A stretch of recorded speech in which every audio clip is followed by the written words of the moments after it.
Story 1. Just witnessed at Barnes & Noble this past weekend. An older woman trying to return a book without the actual physical book, but a picture of the book. Mad props to the young sales associate for keeping her cool and just repeating that she can't return something without having the actual copy in person. Ma'am, you could have gotten this book at Target, Amazon, Walmart, anywhere. There's no way to prove it was purchased here and refund you unless you bring in the book. This is ridiculous. It's the principle that you don't believe me. Story 2. Coworker proclaimed that she doesn't drink cheerwine because it has alcohol in it. I explained that if it contained alcohol, then people under 21 would not be able to purchase it, nor would it be available in public vending machines alongside other sodas. She was adamant it contained wine because it was in the name, and it's also the same for root beer. She said all this while drinking a ginger ale. Story 3. In college, I was standing at an intersection next to a mother and daughter on a campus visit, waiting to cross the street. When the light changed, the usual loud beeping started, and the daughter said, "What's the beeping for?" Her mom responded, "It's so the deaf kids know when to cross the street." I still think about that today, 30 years later. Story 4. I'm an intelligent woman. This makes no sense. From an angry sales rep who was upset that the advert artwork supplied was printed the full size of the page in the paper instead of the size of a football field like it had been sent. Why didn't you print it in full size? They've asked for it to be full size. No amount of convincing by anyone would get her to realize that we couldn't increase the size of the newspaper to suit the artwork, no matter what they wanted. Story 5. I was walking past a coworker a few weeks ago when he casually out of nowhere spun around and went, "Hey, did you know mental health disorders don't exist? There's no way to find them through any kind of testing, so you can't prove they exist." I was about to open my mouth and go off on a rant, but something inside me told me to just keep my mouth shut and walk away. Story 6. When I was a kid, I had a mate whose family invited me to go with them on a holiday to Spain. It was the first time he had left the UK. When we landed, my mate got off the plane and started speaking, then had a shocked look on his face. When I asked him what was wrong, he told me that he expected to speak Spanish. He thought languages worked like an automatic brain translator, and you could speak the first language of whatever country you were in. I know this smells of bullshit, and if it wasn't me, I'd agree, but this is 100% true. Story 7. Not mine, but someone said they worked in a shop, and there's this Karen who got mad because she couldn't find mayonnaise sauce, but mayo sauce. When the seller told her that mayo and mayonnaise are the same thing, that woman said mayo has more chemicals and therefore more dangerous for humans. Yeah. Story 8.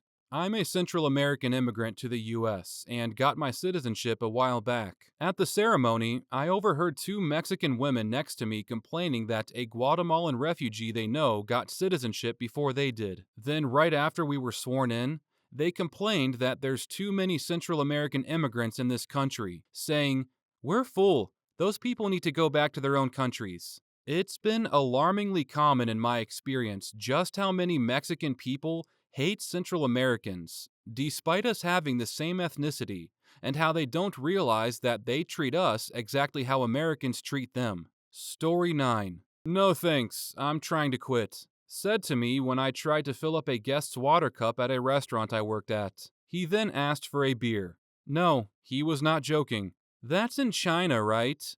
Said by a classmate when my teacher mentioned the Berlin Wall.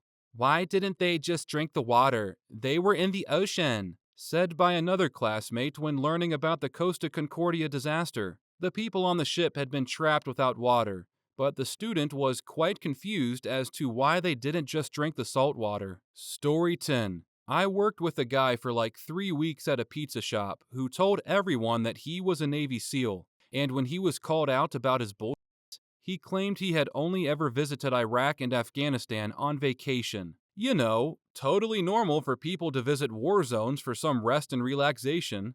Same dude claimed he was signed by the Philadelphia Flyers despite having very little hockey experience, just to fight, because they were so impressed by his resume as a SEAL. He was like 5'5" and built like a pile of mashed potatoes. It was kinda sad when he got fired after 3 weeks because his bullets were so entertaining. Story 11. She was homeschooled, bless her heart, was always talking about Jesus. She goes, I like Australia better. I was like, oh yeah, I love Bluey, like the nerd I am. She goes, they're a lot more religious. They only celebrate Christmas in the summer.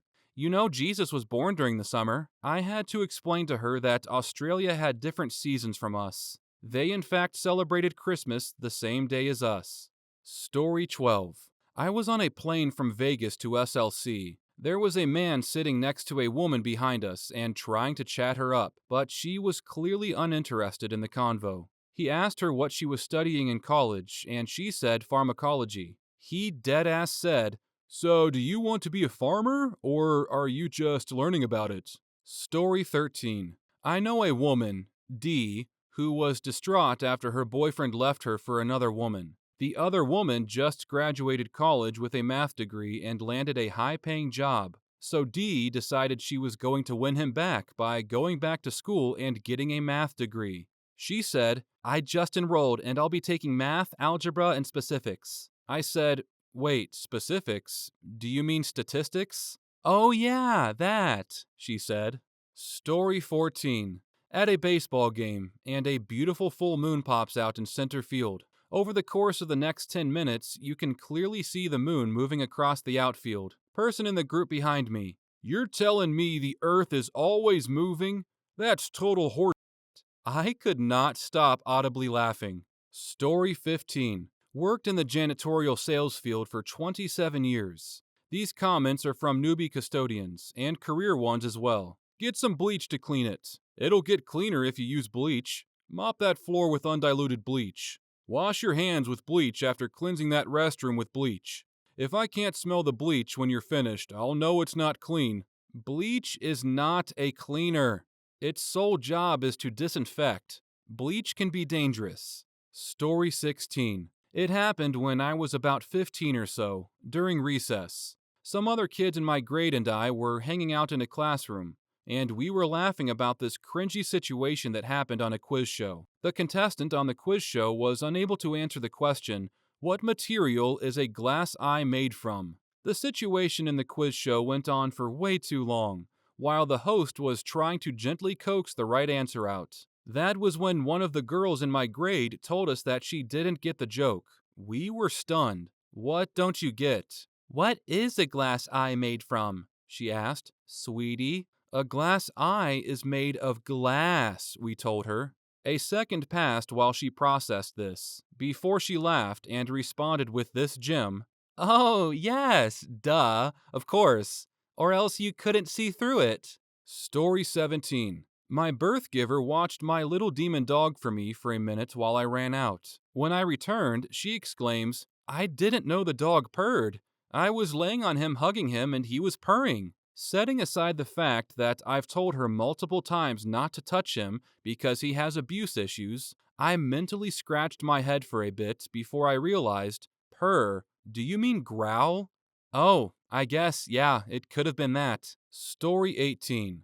I worked with a guy whose sister had moved from our country in Europe to Australia. In the break room, everyone was chatting about the Champions League final that week, and if anyone was placing a bet. This lad pipes up to say he'll just ring his sister in Australia to get the result from her and then place his bet on the winner before the rest of the world knows. The whole break room went silent when we realized he was being 100% serious about his understanding of the difference in time zones. Story 19. Medical doctor here. A colleague once told me that he had to attend a meeting that was about buying the meds the clinic he worked at needed, specifically for the basic ER they had. Another colleague had, apparently, recommended buying epinephrine instead of adrenaline, because epinephrine has a stronger effect than adrenaline.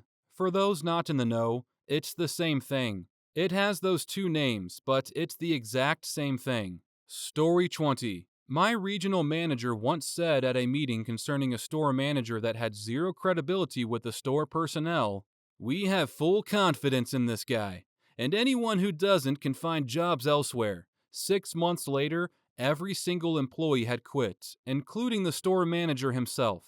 The regional manager got displaced and her manager fired. Good job there, Winia. Way to ruin the fourth most productive store in the country. Story 21. Watching the TV footage of those who entered the Capitol and walked through Statutory Hall showed people in an orderly fashion staying between the stanchions and ropes, taking videos and pictures. You know, if you didn't know the TV footage was a video from January the 6th, you would actually think it was a normal tourist visit. Representative Andrew Clyde, Georgia. Story 22. I do a horrible Valley Girl voice impression, but few know where this comes from. My freshman year of college, I was taking a journalism class with a girl who looked like a discount Anna Faris and wore ski boots every day. We were off topic, talking about butterfly migrations, and she just pops up from her chair, most dead-ass stare, and the most nail-grating Valley Girl accent, posing the thought or question, if, honey comes from, bees, does butter, come from butterflies? Or is that not how that works? Sure, the butterflies carry the cows back to the nest, nurture them, milk them, and start the long churning process of making butter, which is why they migrate during the off-season. They've harvested as much as they can. It's time for butterfly vacation now. Someone please make my life complete with an artistic rendering of butterflies carrying a cow away from a farm. You found a nice one, Carl. We'll get so much butter. Story 23. My wife at the time was convinced we were saving electricity by leaving all of the lights on in the house. Her logic? When you turn off the light switch, the electricity builds up behind the switch. And if you turn it on too soon, then the electricity surges forward and damages the light. So it's better to just leave the light on. Me. Who told you this? The man at the electric company. So let me make sure I have this right. The man who sells you electricity told you that you would save electricity by leaving the lights on. Yes. She's no longer my wife. Story 24. When I was in high school, we had an exchange student from England. Our teacher brought up how the British currency was the pound system. This got one of the other students thinking and asked him a two-part question. How do they know how much to pay for things like houses if they can't weigh them? And how long it took him to learn English. I think she's a houseplant today. Story 25. Once, my cousin and I were getting our grandma's surprise B-Day cake and lighting the candle. We turned off the lights so our grandma wouldn't see us, and I went, "Oh gosh, it's so dark in here. How am I going to see the candle?" Before flicking on the lighter and going, "Oh, I forgot fire makes light." Story 26. There's this one regular customer in the cafe I work at. For context, we live on a small island, and one of my coworkers overheard her speaking to one of their friends. She explained to her friend that coronavirus can't get to us over here because it's too windy. It just gets blown away. I bloody lose it every time I think about that interaction. Story 27. The shot has microchips in it so the government can track you. MFer, you've been walking around with a cell phone in your pocket since before the pandemic. If you were actually important enough to track, they weren't, you would have been tracked a long time ago. Dumbass. I have a black friend, significant other, family member, coworker, classmate, and we get along just fine. So how could I be racist? Usually used to defend some racist they've literally just said. Story 28. Was waiting at a coffee shop in the call center I worked at one January day. A young girl ahead of me in the call was talking to her mother, gleaned from the conversation, on her mobile. She said, "Ma'am, I'm going to speak to the landlord and complain that the water is too cold." Sounds fair enough. Then she followed up, "No, the hot water is fine. The cold water is too cold." In the UK, in the coldest month of the year. I could picture her mother trying to explain it to her on the other end of the phone. I happened to look up and caught the eye of another guy in the queue.